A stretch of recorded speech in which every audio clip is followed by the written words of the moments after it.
कोई पूछता है पहले मुर्गी की पहले अंडा, उसको कहिए कि रोक तोरा पहले हम डार्विन पढ़ी तो तोरा पहले मुर्गी की पहले अंडा आओ, यहाँ पहले म्यूटेशन पढ़ी तो तोरा हम। ये सारी चीजें इवॉल्व हुई हैं, म्यूटेशन से बनी है। अचानक से कोई मुर्गी अंडा नहीं है। ऐसे कोनो बकलोल पूछे पहले मुर्गी की पहले अंडा तो बोलेगा पहले मुर्गा।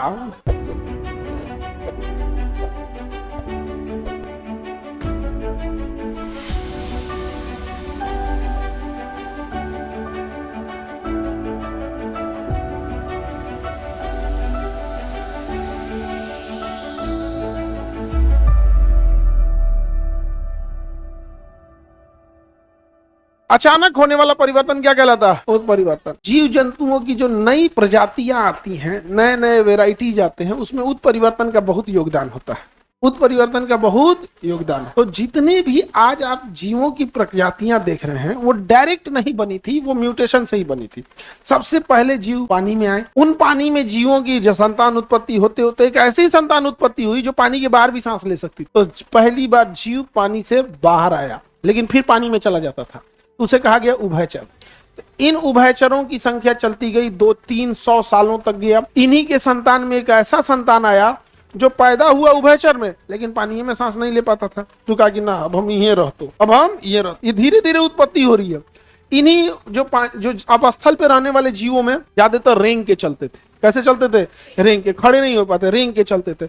इस रेंग के चलने वाले जीवों में हमेशा संघर्ष होता था। कोई उसको दौड़ाया तो ये भागा, उसको दौड़ाया तो संघर्ष होते होते इनका शरीर मजबूत होते गया, मजबूत होते गया।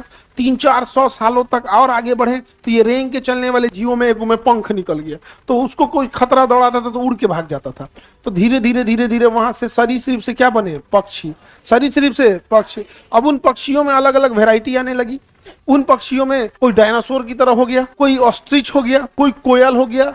अब इसमें कोई पूछता है पहले मुर्गी की पहले अंडा, उसको कहिए कि रोक तोरा पहले हम डार्विन पढ़ी तो तोरा पहले मुर्गी के पहले अंडा आओ, यहाँ पहले म्यूटेशन पढ़ी तो तोरा हम। नहीं समझा गया? ये सारी चीजें इवॉल्व हुई हैं, म्यूटेशन से बनी है। अचानक से कोई मुर्गी अंडा नहीं है। समझा गया? धीरे धीरे उत्परिवर्तन हुआ है। मानव तो अचानक आया ही नहीं है। पहले आधो मानव क्रमज्ञान था, ऐसे झुक के चलता था।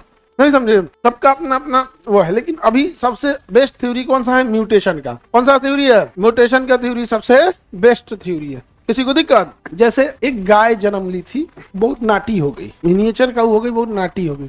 उसके खानदान को, वंश को जिंदा रखते रखते पुंगानूर वेराइटी आ गया, उसको प्रिजर्व करके रखा गया। पुंगानूर वेराइटी इतना छोटी होती है, बहुत छोटी गाय होती है। समझा कि नहीं गया? तो वो हो गया आपका संघर्ष।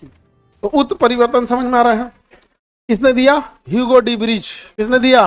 Hugo de bridge. Hugo de bridge ने किस चीज का सिद्धांत? उत्परिवर्तन से। इसने बताया कि किसी जीव में अचानक इतना बड़ा परिवर्तन होता है कि वो अपने मूल नस्ल से पूरी तरह भिन्न दिखने लगते हैं, जिससे एक अलग जाति का निर्माण हो जाता है।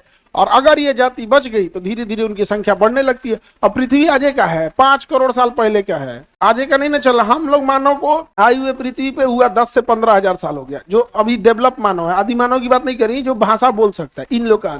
और टेक्नोलॉजी का खोज हुए 200 साल हुआ। टेक्नोलॉजी का खोज हुए कितने साल हो गए? 200। उससे पहले मानव का क्या कहता? खेती करो, पशुपालन करो, नहीं तो मार करो। यही हो गया ना। उत्परिवर्तन समझ में आ गया? तो पहले मुर्गी की पहले अंडा, उत्परिवर्तन।